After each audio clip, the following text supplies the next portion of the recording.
Om Shanti.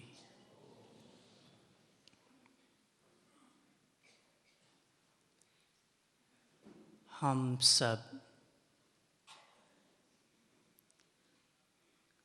Godly student हैं, जिन आत्माओं को स्वयं गॉड पढ़ाता हो, वो आत्माएं अति महान आत्माएं हैं। और जब पढ़ाने वाला ऊंच ते ऊंच है तो प्राप्ति भी ऊंच ते ऊंच ही होगी। तो जैसे सर्व आत्माओं में श्रेष्ठ परम आत्मा है, वैसे साकार शरीरधारी में सर्वश्रेष्ठ लक्ष्मी नारायण है। तो सर्वश्रेष्ठ परम आत्मा सर्वश्रेष्ठ पद की प्राप्ति कराता है,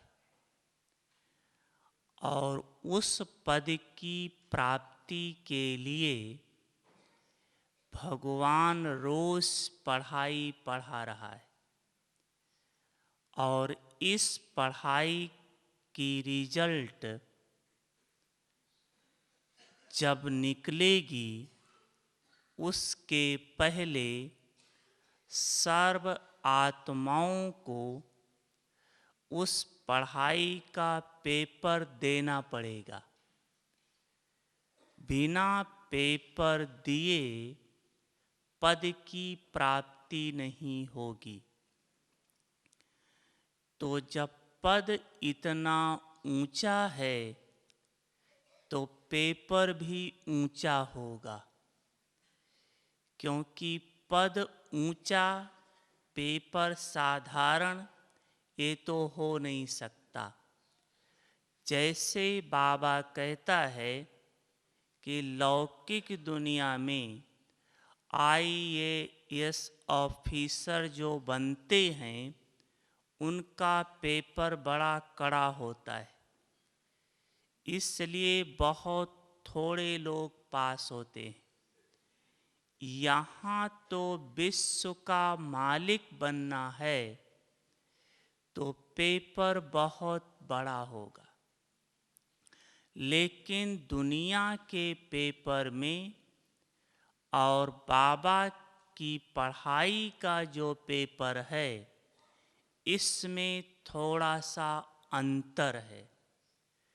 अंतर ये है कि दुनिया के पेपर में क्या क्वेश्चन आएगा ये स्टूडेंट को पता नहीं होता है।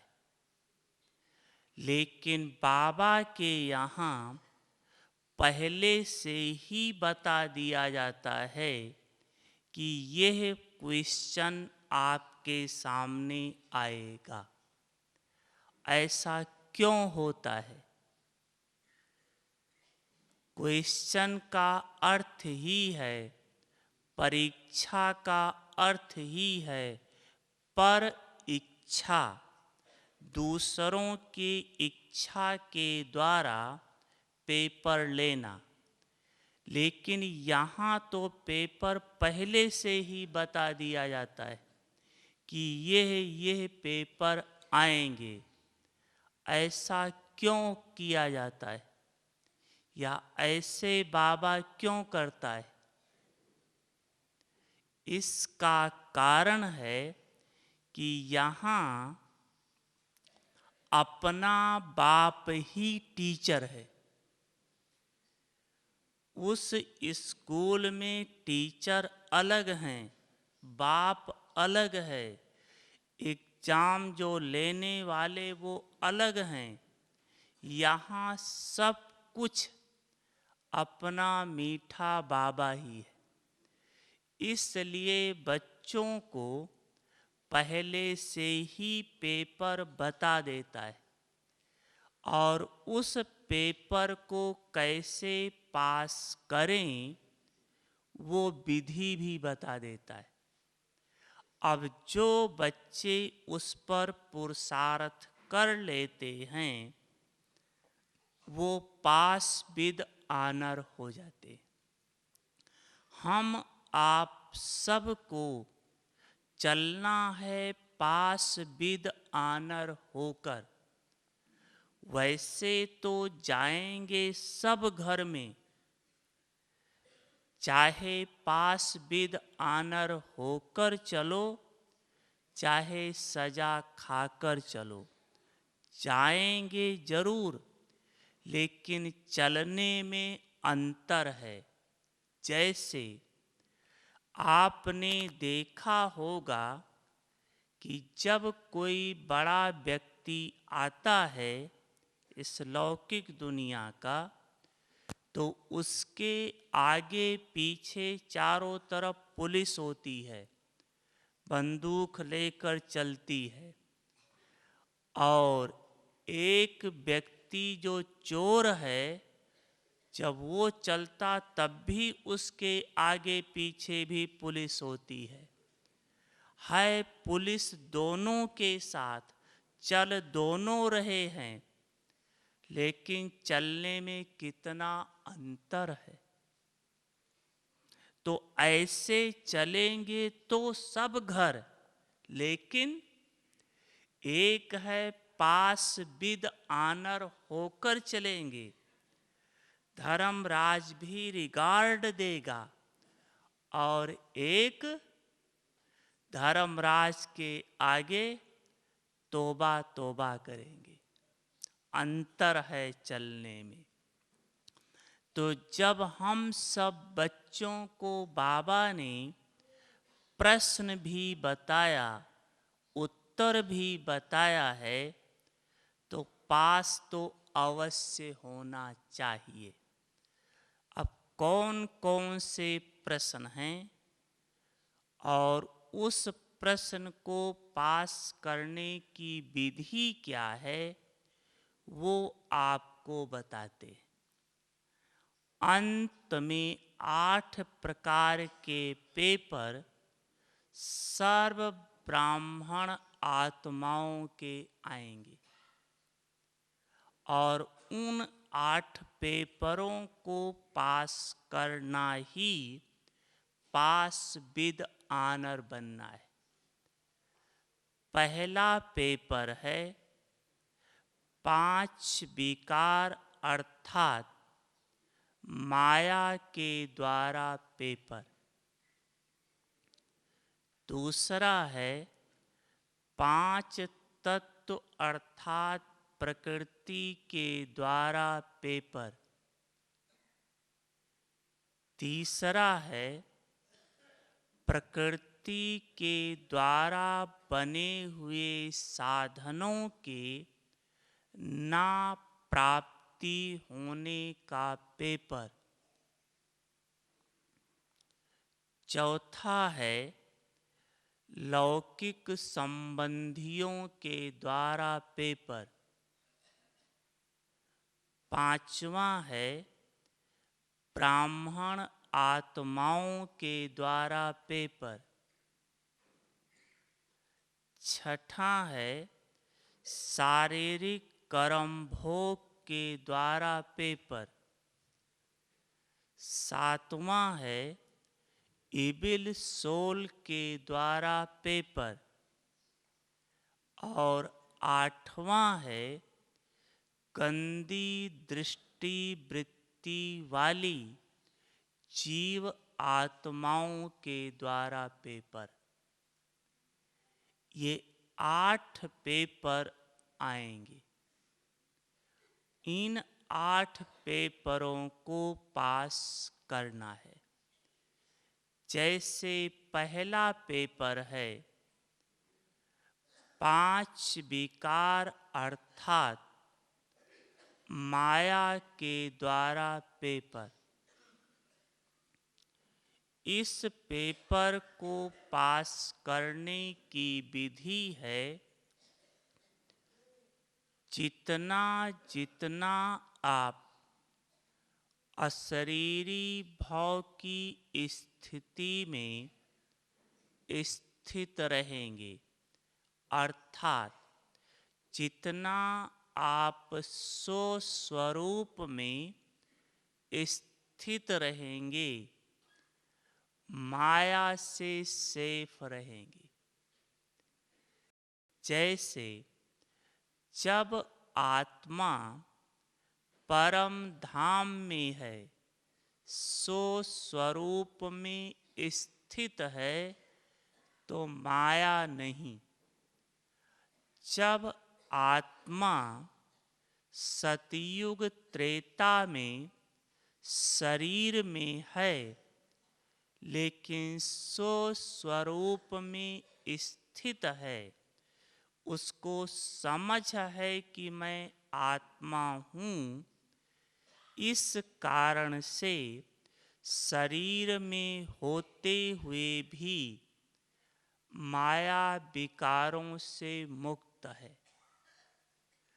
तो एक तो जितना अशरीरी भाव का अभ्यास होगा, उतना माया जीत होंगे। दूसरी बात, जितना जितना आप अपने को अनादि और आदि संस्कार में स्थित करते जाएंगे, अनादि और आदि संस्कारों को इमर्ज करते जाएंगे, उतना ये द्वापर युग के संस्कार मर्ज होते जाएंगे। कोई संस्कार खत्म नहीं होता है, मर्ज और इमर्ज का खेल है। जितना आप इस समय अनादि और आदि संस्कारों को इमर्ज करते जा रहे हैं, उतना देह भान के संस्कार मर्ज होते जा रहे। अंत में जब संपूर्ण रीति से इमर्ज हो जाएंगे, फिर आप देवी या देवता होंगे। लेकिन जैसे त्रेता के अंत तक देह भान के संस्कार इमर्ज होने शुरू हो जाते हैं, तो दैवी संस्कार मर्ज हो जाता है। तो मर्ज और इमर्ज का खेल है। तीसरी बात, इस समय जितना जितना आप स्वयं को मर्जीवा जीवन में स्थित रखेंगे, मर्जीवा अर्थात ब्राह्मण हूँ, ब्रह्मा कुमार, ब्रह्मा कुमारी हूँ, जितना स्वयं को इस स्थिति या स्मृति में रखेंगे स्वयं को, उतना माया जीत बन जाएंगे। क्योंकि ब्राह्मण जन्म मुख वंशावली है, कुख वंशावली नहीं है, मुख वंशावली है। देवताओं का भी जन्म मुख से नहीं होता है, लेकिन ब्राह्मणों का जन्म मुख से है। देवताओं से भी आपका जन्म ऊंचा है। देवताओं का जन्म सतो प्रधान प्रकृति से है, ये है जरूर। आपका जन्म ये तमो प्रधान प्रकृति है। शरीर भी तमो प्रधान है, लेकिन इस तमो प्रधान प्रकृति में स्वयं भगवान ने ब्रह्मा मुख से, ब्रह्मा माँ के द्वारा हम बच्चों का जन्म दिया है। जितना स्वयं को मर्जीवा स्मृति में रखेंगे, हम ब्रह्मा कुमार, ब्रह्मा कुमारी हैं, मुख वंशावली हैं। तो अगर पास्ट जन्म के संस्कार बस स्मृति आई भी तो तुरंत आ जाएगा, नहीं ये संस्कार तो पास्ट जन्म के हैं। हम तो ब्राह्मण हैं, ब्राह्मणों का संस्कार तो जो ब्रह्मा बाप का संस्कार, सो ब्राह्मणों का संस्कार। जो शिव बाप का संस्कार, सो बच्चों का संस्कार। यह स्मृति समर्थी भी दिलाएगी और यह स्मृति दिव्यता भी लाएगी। तो दिव्यता, समर्थी, स्मृति, इन तीनों के मेल से आत्मा सहज ही माया जीत बन जाएगी। दूसरा है पेपर, 5 तत्वों के द्वारा पेपर। ये तो आपने सुना ही है कि अंत में यह 5 तत्व फुल फोर्स पर होंगे। बाबा कहता है जैसे कोई युद्ध कर रहा होता है, तो जब अंत का सीन होता है तो बड़ा भयानक होता है, क्योंकि उसी समय हार और जीत का सीन होता है। तो फुल फोर्स से दोनों तरफ की लड़ाई होती है। तो 5 तत्व फुल फोर्स पर होंगे। जैसे बाढ़ है, भूकंप है, पानी नहीं है, ये सब समस्याएं बहुत आएंगी। बाढ़ और भूकंप ये बहुत विशेष होगा, लेकिन हम सब आत्माओं को प्रकृति जीत बनना है। ये बाढ़ और भूकंप हम सब आत्माओं को दुख न दें, बल्कि सुख दें। तो किस स्थिति का अभ्यास करें जो ये बाढ़, भूकंप या प्रकृति का कोई भी प्रकोप आपको दुख न दे। मान लो भूकंप आता है, तो जिस समय भूकंप आता है आप क्या करेंगे? क्या करेंगे? अगर भूकंप अभी आ जाए तो क्या करेंगे? बाबा याद आएगा?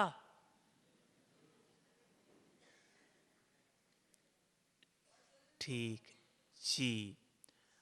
अगर आप योग युक्त हैं, यह अभ्यास अभी से बढ़ाना है। अगर योग युक्त हैं तो भक्ति भक्ति मार्ग में भी कहावत है कि जहाँ योगी होता है, योगी आत्मा के ऊपर काल का भी प्रभाव नहीं पड़ता है। ये भक्ति मार्ग का भी गायन है। यहाँ तो प्रैक्टिकल आप योगी हैं। ये जो हम सब सुनते हैं कि जिसका साथी है भगवान, क्या करेगा आंधी तूफान, या जाको राखे साइया मार सके ना कोई, ये जो सुनते हैं ये प्रैक्टिकल हम सब बच्चों का है। आज तक जहाँ कहीं भी भूकंप आया है, अभी तक कहीं भी सुनने में ये नहीं आया कि किसी बाबा के बच्चों का कुछ हुआ हो। है ऐसा सुनने में आया है कहीं? नहीं। अभी तक बाबा रक्षा कर रहा है, बाबा रक्षा कर रहा है। बच्चों की स्थिति नहीं है। अभी बाप के रूप से बच्चों की रक्षा कर रहा है, लेकिन अंत के समय बाप का रूप बदल जाएगा, साक्षी हो जाएगा। फिर जिस बच्चे की जैसी स्थिति वैसे उसकी सेफ्टी। तो यह अभ्यास अभी से बढ़ाएं, निरंतर बाबा की याद में रहने का। अगर आप बाप की याद में हैं तो प्रकृति आपको कभी भी दुख नहीं दे सकती, बल्कि सुख देगी। वही भूकंप दूसरे को दुख देगा, लेकिन आपको सुख देगा। क्यों? दूसरे को दुख इसलिए प्रकृति के द्वारा मिलेगा क्योंकि इस समय ब्राह्मण आत्माओं को छोड़कर सभी आत्माएं प्रकृति को दुख दे रही है, गलत विचारों के द्वारा, गलत कर्म के द्वारा। इसलिए प्रकृति उनको दुख देती है। बाबा के बच्चे शुभ विचारों के द्वारा, बाबा की याद के द्वारा प्रकृति को पावन बनाते हैं, प्रकृति को सुख देते हैं। इसलिए प्रकृति भी सुख देती है। उदाहरण के रूप से, जैसे आपने सुना होगा 2-3 साल पहले गुजरात में भूकंप आया था, सुना होगा। मेन भूकंप की पॉइंट थी कच्छ, भुज, अंजार, ये सब एरिया विशेष पॉइंट थी। और वहाँ पर अपने भी बाबा का सेंटर था, अंजार में भी, भुज में भी ये सब था। तो जब भूकंप आया तो एक अपना सेंटर, मान लो भुज का ले लो, 3 मंजिला सेंटर था। एक अपना बाबा का सेंटर छोड़कर उसके आसपास की सब एरिया समाप्त हो गई। एक बाबा का अकेला मकान खड़ा रह गया और उसमें क्रैक भी नहीं आई। ऐसा भी नहीं कि कहीं क्रैक आई हो, क्रैक भी नहीं आई।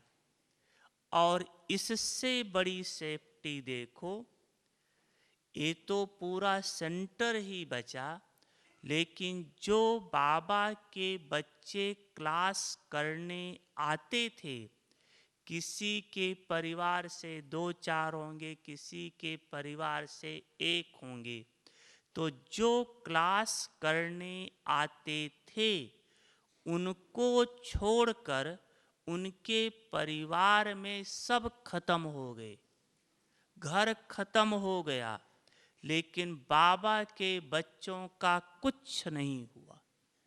ये बहुत बड़ी चीज है, उसी परिवार में वो बचे रह जाएं। अब इससे बड़ी बात और देखो कि उस स्थान पर जहाँ अपना सेंटर है, खारा पानी आता था, पीने के लिए मीठा पानी नहीं था। और जब भूकंप आया उसी दिन से मीठा पानी आ गया, खारा पानी चला गया। तो देखो प्रकृति कितना सुख दिया बाबा के बच्चों को। दुनिया का विनाश हो रहा है और बाबा के बच्चों को प्रकृति कितना सहयोग दे रही है। जो मीठा पानी मिल ही नहीं रहा था, मीठा पानी ही बोरिंग में आ गया। जिन बच्चों का घर खत्म हो गया, उनका बाबा देखो कैसे पालना की। क्योंकि जब परिवार खत्म हो गया, घर खत्म हो गया, खाएंगे कहाँ, रहेंगे कहाँ। गवर्नमेंट जो देती है वो तो खा नहीं सकते, कहाँ खाएंगे। लेकिन उसी समय बाबा ने दादी को टच किया, निमित्त तो दादी है। तुरंत दादी ने यहाँ से ट्रक भर करके राशन पानी, जनरेटर, पानी का टैंकर सब दादी ने वहाँ भिजवाया। और दादी ने कहा जिन जिन बच्चों का मकान गिरा है, जो बाबा के बच्चे हैं, आज से सेंटर पर ही रहेंगे, सेंटर पर ही खाएंगे। देखो कितना बड़ा कल्याण हो गया।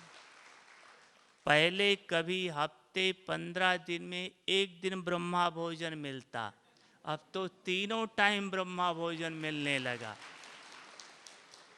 और बात कि पहले सेवा के लिए कम चांस मिलता, अब तो और कुछ करना ही नहीं है सिवाय सेवा के, तो सेवा का भी कितना चांस मिल गया। तो देखो दूसरे को प्रकृति ने दुख दिया और आपको प्रकृति ने कितना सुख दिया। क्यों? क्योंकि आप प्रकृति को सुख दे रहे हो। ऐसे देखो, अगर आपके घर में बाढ़ आ जाए तो आप क्या करेंगे? अगर मान लो बाढ़ आ गई, डैम टूट गया, कुछ हो गया, तो क्या करेंगे आप? कैसे सेफ रहेंगे?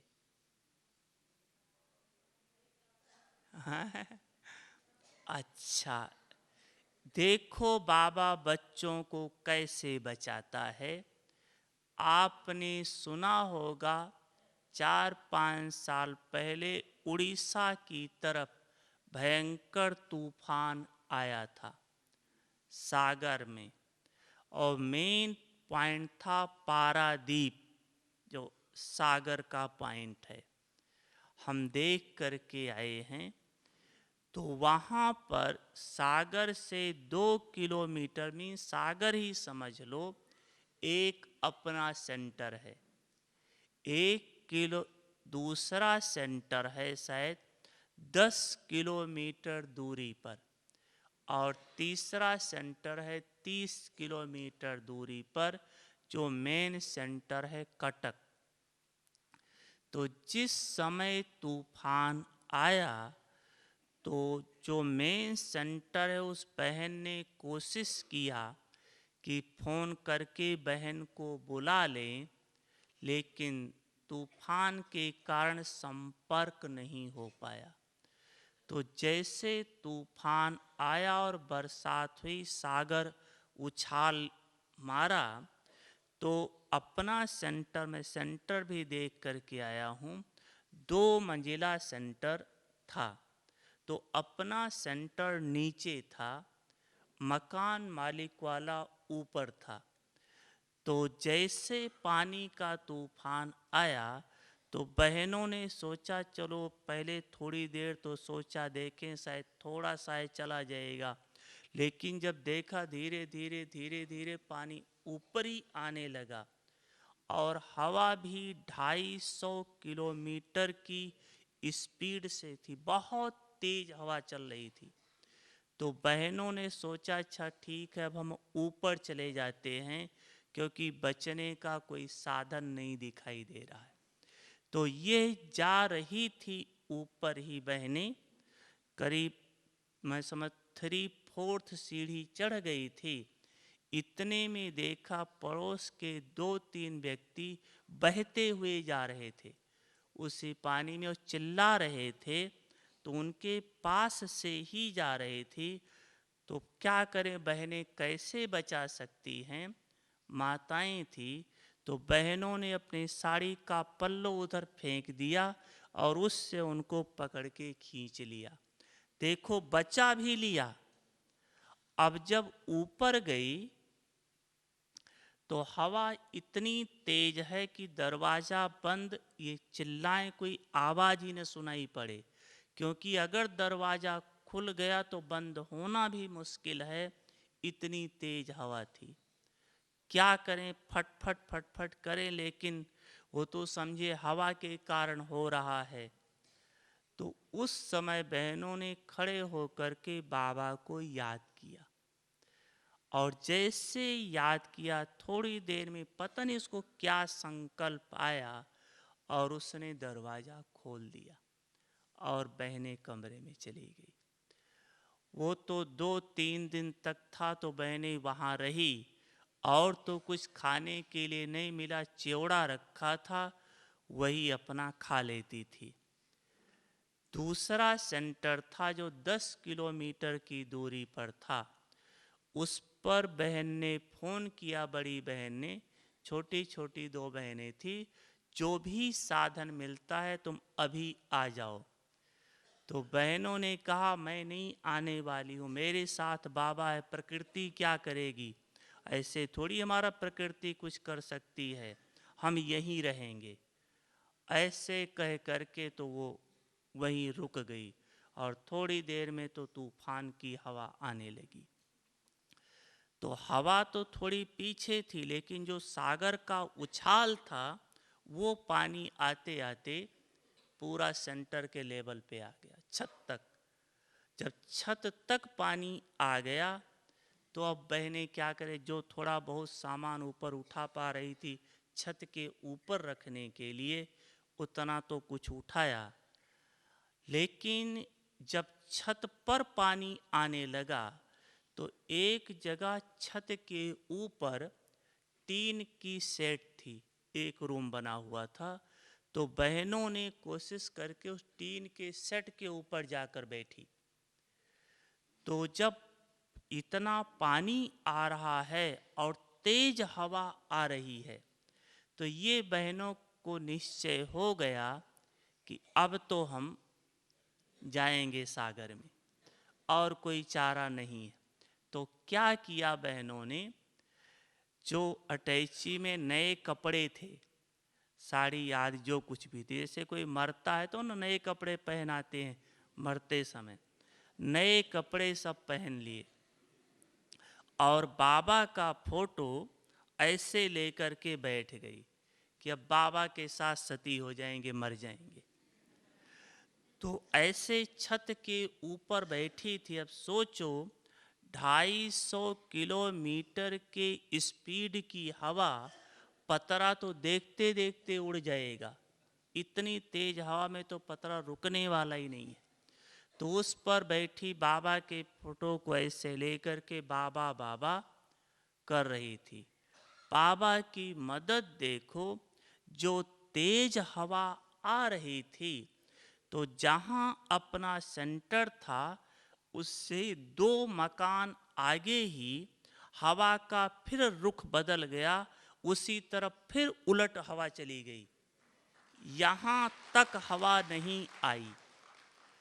तो उसके बाद जब थोड़ी हवा रुकी तो गवर्नमेंट के हेलीकॉप्टर चारों तरफ चक्कर लगाने लगे। जो कोई होता था दिखाई देता था, खाने की पैकेट गिराया। तो इस बहन ने तो कुछ खाया नहीं, पैकेट तो आई गिरी, बॉयल आलू था कुछ और था, लेकिन खाया नहीं। तो जो मेन सेंटर की बहन थी, चिंता तो उसको थी ही, गवर्नमेंट से संपर्क किया तो पता पड़ा कि हाँ वहाँ कोई बहन बैठी सफ़ेद साड़ी पहने हुए। फिर बहन ने खाना बना करके उस पे शिव बाबा का स्टिकर लगा करके फिर खाना गिराया, जिससे समझे बाबा का है। फिर उस बहन ने खाना खाया। तो देखो बाबा बच्चों की सेफ्टी करता है, अभी तो सेफ्टी कर रहा है क्योंकि बाप के हम बच्चे हैं। लेकिन अंत में ऐसी स्थिति हो कि एक बाप दूसरा न कोई, तो प्रकृति आपको दुख नहीं देगी, सुख देगी।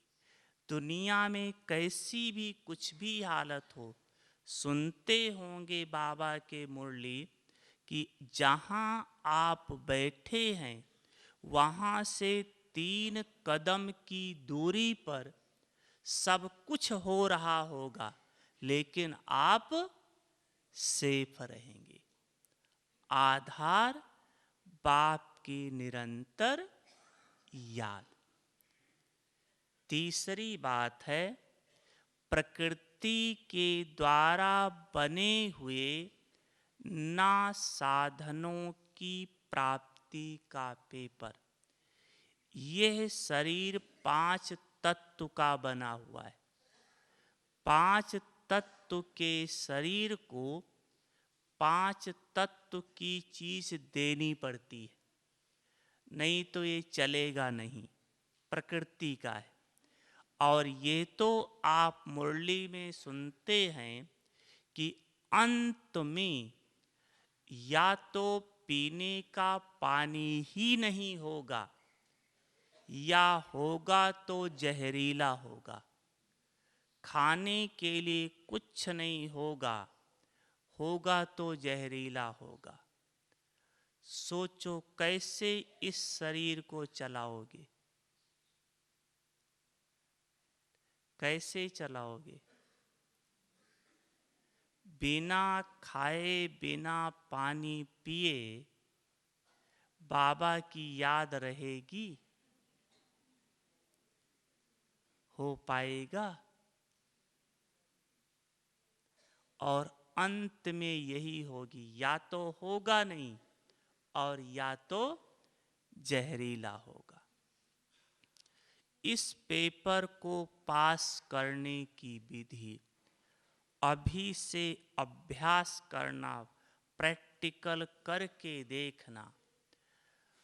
अंत में बाबा ने कहा है, अगर आपको बाप की याद है तो पहली बात तो ये अष्ट शक्तियाँ आपके पास इमर्ज रूप में होंगी, और ये अष्ट शक्तियाँ कहीं न कहीं किसी न किसी रूप से आपको प्राप्ति अवश्य कराएंगी।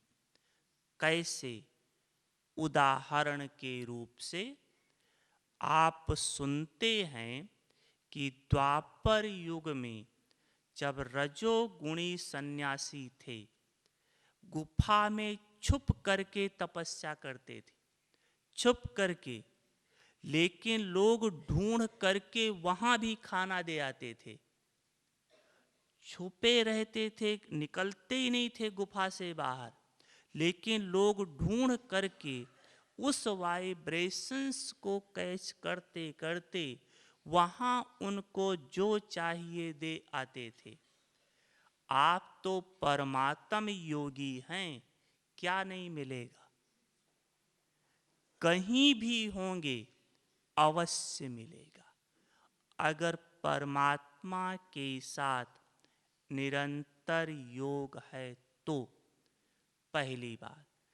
दूसरी बात, आपकी अंत की स्थिति, अशरीरी भाव की स्थिति कि अंत में बैठे बैठे बस इस शरीर से गए कि गए, बस बाबा आपके पास आए कि आए, ऐसे संकल्पों में स्थित होते होते ये शरीर यहीं रह जाएगा, आत्मा बाबा के पास चली जाएगी। जैसे आप सुनते हैं, बाबा कहता कई सन्यासी बैठे बैठे शरीर को छोड़ देते, ऐसे आप बैठे बैठे ऊपर के ऊपर ही रह जाएंगे, भूख प्यास से न्यारे हो जाएंगे। कई आत्माओं के द्वारा बाबा को विश्व की आत्माओं का कल्याण कराना है, उनको इस साकार सृष्टि पर रखना है, क्योंकि अंत में बहुत आत्माएं आपके पास असलम लेने आएंगी, शरण लेने आएंगी। तो जहाँ भी आप हैं, आपको वहाँ पर रहना पड़ेगा। तो इस शरीर को चलाने के लिए, इस शरीर को जो आवश्यकता है वो अवश्य पूरी होगी। कैसे? अंत में आपकी स्थिति बहुत ऊंची बन जाएगी, आपकी स्थिति मास्टर पाप कटेश्वर की होगी, मास्टर पतित पावनी की होगी। आप जिस चीज पर दृष्टि डालेंगे उसका रूप बदल जाएगा, जहरीला रूप परिवर्तन हो जाएगा। उदाहरण के रूप से, जैसे आपने सुना है और बाबा भी कहता है कि मीरा जहर को पी गई, भक्तिन मीरा जहर को पी गई और मरी नहीं। क्या कारण था? क्या कारण था? श्री कृष्ण की याद में इतनी खोई हुई थी कि श्री कृष्ण की याद जहर को परिवर्तित कर दिया, जहर जहर नहीं रह गया। ये प्रैक्टिकल की बात है। और हम ब्राह्मण आत्माएं परमात्म योगी हैं, श्री कृष्ण का रचता परम आत्मा है। तो जब श्री कृष्ण की याद में इतनी शक्ति है, तो श्री कृष्ण के रचता की याद में कितनी शक्ति होगी, समझ सकते हैं। परमात्म याद में कितनी शक्ति है। लेकिन यही है कि जैसे मीरा थी कि मेरा तो एक गिरधर गोपाल, दूसरा न कोई, ऐसे अगर ब्राह्मण की स्थिति बन जाए तो देखो कितनी शक्ति आ जाएगी। आप अभ्यास करके देखो, ये करके देखो। जहर को परिवर्तन कर सको वो तो बड़ी बात है। आप अभी अभ्यास करो, तुरंत तो नहीं हो जाएगा। कुछ दिन अपनी स्थिति अव्यक्त बनाओ, अभ्यास करो। और जब देखो एक हफ्ता तक 75% अव्यक्त स्थिति हो गई है, फिर आप खट्टा दही लो, जो खट्टा है, उस पर दृष्टि डाल के उसकी खटास खत्म करो। अगर खटास खत्म कर सकते हो तो जहर भी बदल सकते हो, करके देखो। ऐसे नहीं कि ऐसे दृष्टि देना शुरू किया हो जाएगा। कुछ समय की आत्मा के अंदर शक्ति चाहिए, तो वो शक्ति वहाँ काम करेगी। प्रैक्टिकल उदाहरण का देखो, ये हमने अभ्यास किया है, सफलता है।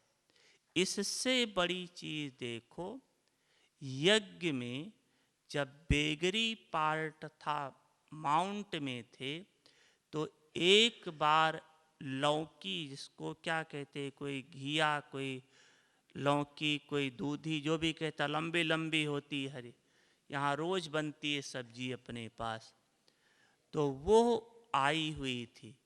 तो उसमें कोई कोई लौकी कड़वी होती है, बहुत वो होती है, खाया नहीं जा सकता, इतना कड़वी होती है। तो मधुबन में वो सब्जी बनी थी, बेगरी पार्ट था, तो कुछ कड़वी भी लौकी आ गई थी, बन गई। बनाने के बाद जब टेस्ट किया तो सारी सब्जी कड़वी कड़वी। क्या करें?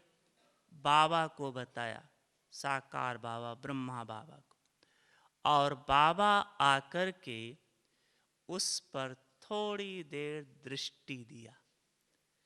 दृष्टि देने के बाद उस सब्जी की कड़वाहट खत्म हो गई। ये प्रैक्टिकल यज्ञ की बात। तो आपके विचारों का प्रभाव उसके ऊपर पड़ेगा, लेकिन जब आपकी इतनी ऊंची स्थिति हो, तब उस स्थिति का अभ्यास अभी से करो। चौथी बात है, लौकिक संबंधियों के द्वारा पेपर। क्या पेपर आएंगे?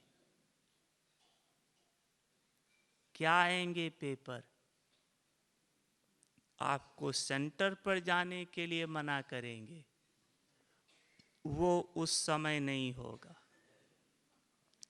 लौकिक संबंधियों के द्वारा पेपर क्या होगा, ये तो आप जानते हैं कि अंत में हर एक आत्मा को, हर एक आत्मा को अपने कर्मों का फल चुकतू करके बाबा के घर परम धाम सबको चलना है।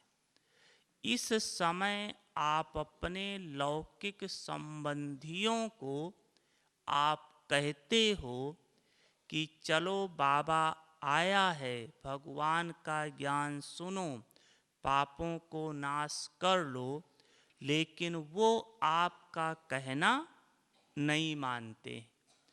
तो आपकी तो गलती नहीं, आपने तो अपना फर्ज पूरा किया, लेकिन उनके ऊपर जो कर्मों का बोझ है, वो अंत में तो उनको चुकतू करना ही पड़ेगा, उससे तो वो बच सकते नहीं। तो अंत के समय उनको अपने कर्मों का फल भोगने के लिए आपके आँखों के सामने माँ बाप भाई बहन का मर्डर हो रहा होगा, त्राह त्राह करके चिल्ला रहे होंगे, हाय बचाओ चिल्ला रहे होंगे, क्योंकि कर्म का फल तो मिलना ही है। और एक तरफ उनकी ये हालत होगी, आपके आंखों के सामने आपके बहन बेटियों की इज्जत लूटी जा रही होगी। ये सब कुछ होगा। एक तरफ ये चलेगा, दूसरी तरफ आप बाबा की याद में स्थित होंगे। तो जितनी देर बाबा की याद में स्थित हैं, वो याद ही आपके सेफ्टी का साधन है। जैसे आपने पहले धार्मिक पिक्चर में देखा होगा कि जब असुरों और देवताओं की लड़ाई होती है, तो जब असुर बाण छोड़ते हैं तो देखा होगा कि देवताओं के आगे लाइट का चक्कर घूमता है और वो बाण लाइट के चक्कर में ही टकरा करके वापस हो जाता है। देवताएं सेफ रहते हैं। ऐसे आप जितनी देर बाबा की याद में स्थित हैं, उतनी देर आपके आगे लाइट का चक्कर चलता रहेगा और यह लाइट का चक्कर ही आपके सेफ्टी का साधन है। यही लाइट ही आपको सेफ रखेगी।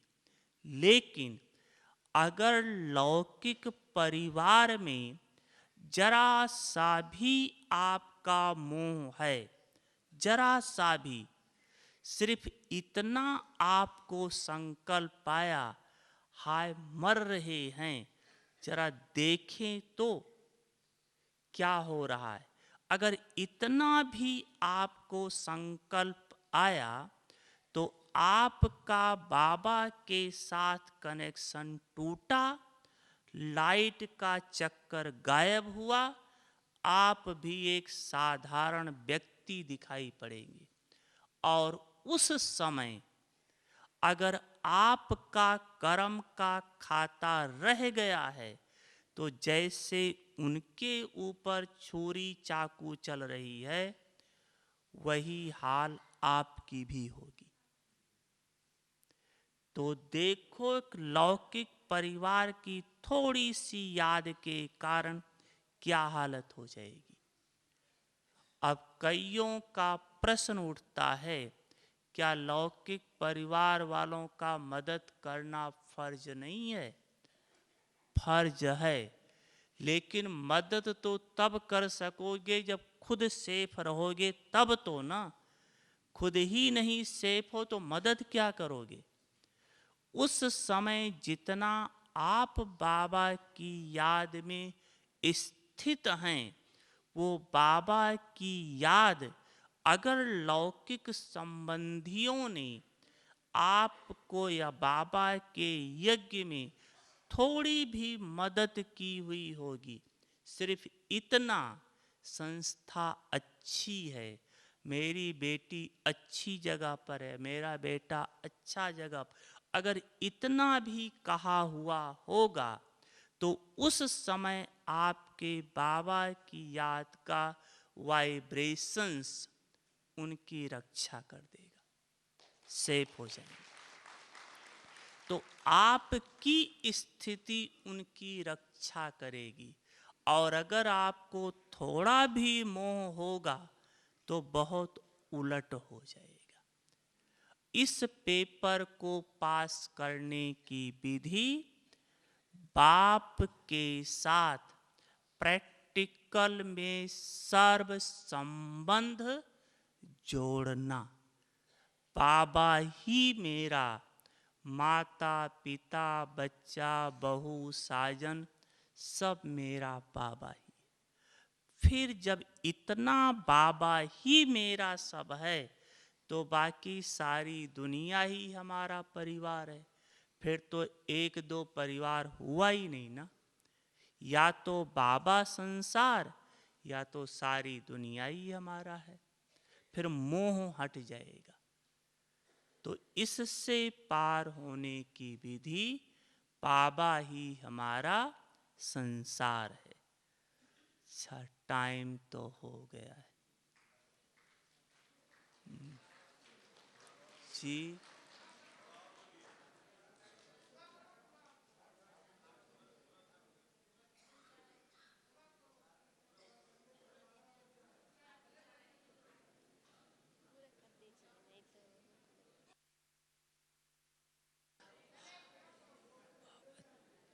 ठीक है, फास्ट कर लेते, जल्दी कर देंगे। अच्छा, पांचवा है ब्राह्मण आत्माओं के द्वारा पेपर। ब्राह्मण आत्माओं के द्वारा पेपर वास्तव में कुछ है नहीं, क्योंकि ब्राह्मण आत्माओं में एक ही आपस का पेपर है, वो है ईर्ष्या। ब्राह्मण आत्मा में ईर्ष्या बहुत होती, और यह ईर्ष्या ब्राह्मण को दुआ नहीं दे पाती। कैसे ईर्ष्या होती है? एक उदाहरण के रूप से मान लो आपके क्लास में, जहाँ आपका क्लास है, अगर उनमें से सिर्फ एक स्टूडेंट को अगर बहन जी बुलाएं, उसको थोड़ा ज़्यादा आगे बढ़ाएं, आपकी क्या हालत होगी समझ सकते। यहीं पर अगर बहन जी एक को मिला करके बाबा से मिला दें, आपको नहीं मिलाएं, कितना संकल्प चल जाएगा, होगा नहीं होगा। तो ब्राह्मण आत्मा से ईर्ष्या बहुत है। नहीं तो देखो, एक ब्राह्मण को बुलाएं तो दुख होता है, उसी स्थान पर अगर एक अज्ञानी को बुलाकर और अगर उसकी टीचर्स महिमा करती तो आप खुश होते। अज्ञानी में खुश हो रहे हैं और ब्राह्मण में परेशान हो रहे, उल्टा है। ऐसा क्यों होता है? वास्तव में जो भी टक्कर होती, ईर्ष्या होती है, दो बात के कारण होती है, या तो मनी या तो मान। ये दुनिया में है, या तो गद्दी के लिए लड़ते हैं या तो पैसे के लिए लड़ते हैं। यहाँ दोनों चीज नहीं है। अगर आप भंडारी में डालते हो तो टीचर को नहीं देते हो, अगर हाथ में भी देते हो तो बाबा को समझ कर देते हो।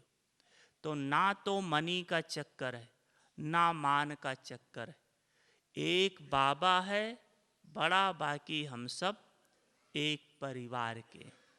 लेकिन ब्राह्मण आत्माओं का आपस में लगभग जन्म इकट्ठे ही हम सब रहे हैं। थोड़ा सा समय अभी लास्ट में बिछुड़े हैं, तो जब ज़्यादा समय इनके ही साथ रहे हैं तो हिसाब किताब किसके साथ होगा? इन्हीं के साथ है ना। तो हिसाब किताब ईर्ष्या कराती है। ईर्ष्या करना चाहते नहीं हैं, लेकिन कराती है। इसको चुकतू करने की विधि है हर ब्राह्मण आत्मा के प्रति शुभ भावना रखना।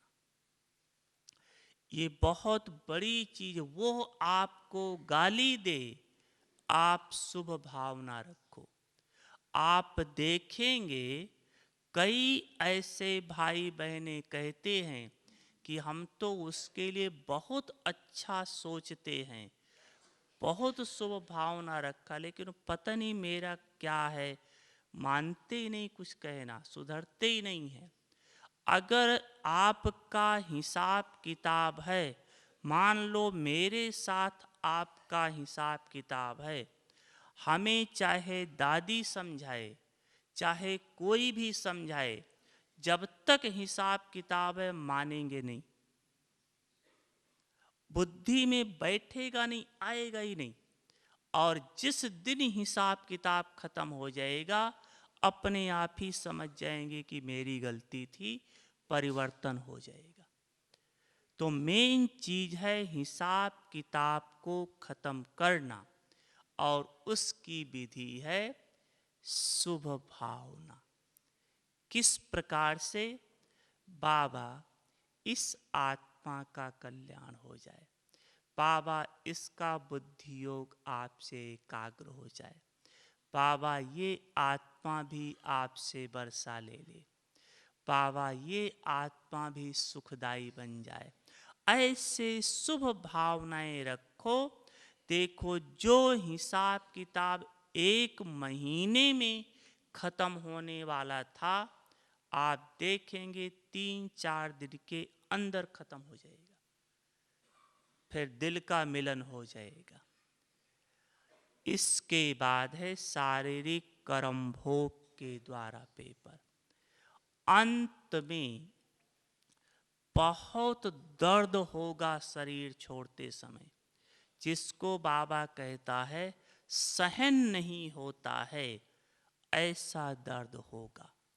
ऐसे समय में आत्मा को अगर दर्द की फीलिंग रही, तो अंतमते सागते पद भ्रष्ट हो जाएगा। लेकिन किस प्रकार से शारीरिक कर्म भोग को क्रॉस करें, इसका उदाहरण अपने सामने ब्रह्मा बाबा है। जब बाबा ने शरीर छोड़ा, तो एक बार संदेशी ने पूछा बाबा से कि बाबा, जब आप शरीर छोड़ा तो हम बाहर का तो रूप देख रहे थे, फिर दादी के हाथ में हाथ था और सहज शरीर छोड़ दिया। बाबा, आपकी आंतरिक स्थिति क्या थी जिस समय आप शरीर छोड़ा? तो बाबा ने अपना अनुभव बताया कि शरीर छोड़ते समय क्या क्या हुआ। तो बाबा ने बताया कि जब आत्मा शरीर छोड़ रही थी, उस समय 3 बातें एक साथ चल रही थी। बाबा ने बताया, एक तो बाबा ने कहा कि जिस समय आत्मा शरीर छोड़ रही थी, तो क्या देखा बाबा ने कि आत्मा मस्तक से उतरकर धीरे धीरे धीरे धीरे पैर के अंगूठे तक गई, और फिर इसके बाद अंगूठे से ऊपर आते आते मस्तक से निकल के चली गई। तो जैसे अंगूठे से ऊपर आती गई, धीरे धीरे दर्द समाप्त होता गया। तो बाबा ने जब ये देखा, तो उस समय बाबा ने बताया कि 3 बातें क्या चल रही थी। एक तो ब्रह्मा बाबा शिव बाबा से रोरियान कर रहा था, बाबा आप कितने मीठे हो, बाबा आप मुझे अपने पास बुला रहे हो, बाबा आप कितने प्यारे हो, मुझको आप समान बना लिया, अब बाबा मैं आपके पास आ गया। ऐसे बाबा से मीठी मीठी बातें चल रही थी। एक दूसरा, दादी के हाथ में हाथ था, शक्तियां बिल कर रहा था। और तीसरा, बाबा ने कहा कि कर्म भोग फुल फोर्स का था। तो एक तरफ कर्म भोग फुल फोर्स का, दूसरी तरफ कर्म योग फुल फोर्स का था। कर्म योग का अर्थ देखना भी कर्म है, सांस लेना भी कर्म है। तो कर्म योग ने कर्म भोग पर विजय पाई। किस रीति से? बाबा ने दर्द को भोगा नहीं, लेकिन बाबा साक्षी हो करके यह सब देखते हुए दर्द को भुगवा रहा था, भोग नहीं रहा था। अंतर है। क्या अंतर है? बाबा अपनी इस स्थिति में स्थित था कि मैं आत्मा शांत स्वरूप हूँ, प्रेम स्वरूप हूँ, सुख स्वरूप हूँ। बाबा इस स्थिति में स्थित था, शरीर से डिटैच था, इसलिए दुख अनुभव नहीं हुआ। तो दर्द को भुगवाया, भोगा नहीं। तो जितना शरीर से डिटैच होने का अभ्यास होगा, अंत में सहज इस शरीर को छोड़ के चले जाएंगे। 2 मिनट और लेते हैं। इसके बाद है इबिल सोल के द्वारा पेपर।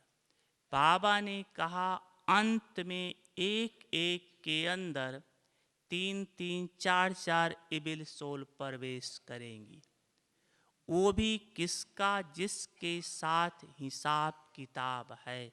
तो अगर आपके साथ हिसाब किताब है लेकिन प्रवेश न कर सके, उसकी सहज विधि है क्या? तो बात, जिसके अंदर पवित्रता का बल और बाबा की याद का बल है, इस दो बल के आगे कोई भी सोल आपके नजदीक आ नहीं सकती। पवित्रता का बल और योग बल, वो इबिल सोल है, आपके साथ सुप्रीम सोल है। सुप्रीम सोल के आगे कोई शक्ति नहीं जो आ भी सके। उस पर विजय प्राप्त करने का साधन पवित्रता का बल और याद का बल। अंत में है कंदी दृष्टि वृत्ति वाली आत्माओं के द्वारा पेपर। अर्थात अंत में कई प्रकार से लोग आपके सामने आएंगे, मारने के भी लक्ष्य से आएंगे और गंदे विचारों के भी लक्ष्य से आएंगे। उससे बचने का साधन है, मान लो कोई आपको मारने आ रहा है, 10 व्यक्ति आपको मारने के लिए आ रहे हैं। अगर आप इस स्थिति में स्थित हो जाओ कि मैं आत्मा बाप के साथ कंबाइंड हूँ, जिसको शिव शक्ति कहते हैं, अगर कंबाइंड स्थिति में स्थित हो जाओ तो वो 10 लोग होंगे, आप यहाँ 100 व्यक्ति दिखाई पड़ेंगे, उनसे ज़्यादा शक्तिशाली दिखाई पड़ेंगे, वो भाग जाएंगे। ये प्रैक्टिकल होगा। अगर आप शिव शक्ति कंबाइंड स्थिति में स्थित हैं तो वो 10 लोग होंगे, आप 100 व्यक्ति दिखाई पड़ेंगे और उनसे ज़्यादा शक्तिशाली दिखाई पड़ेंगे। ये बाबा दिखाएगा, उनको भाग जाएंगे। दूसरी बात, जितनी आप अव्यक्त स्थिति में स्थित हैं, मैं आत्मा हूँ, लाइट हूँ, प्रकाश हूँ, तो वो मारने के लिए आएंगे। आपका शरीर उनको दिखाई नहीं पड़ेगा, प्रकाश दिखाई पड़ेगा, मारेंगे किसको? जैसे ब्रह्मा बाबा का एग्जाम्पल है, सबने सुना होगा। तीसरी बात है, वो अगर मारने आते हैं, आप बाबा की याद में स्थित हैं, तो जिस भी धर्म का होगा, आपके द्वारा उनको धर्म पिता दिखाई पड़ेगा। जो भी धर्म वाला होगा, तो धर्म पिता के आगे तो सिर झुका देंगे, मारने का तो सवाल ही नहीं। तो सार रहा कि जितना आप बाबा की याद में कंबाइंड रहेंगे, उतना आप सेफ रहेंगे। तो यह 8 पेपरों को पास करके, पास विद ऑनर होकर, बाप के साथ बाप के घर चलेंगे। अच्छा, ओम शांति।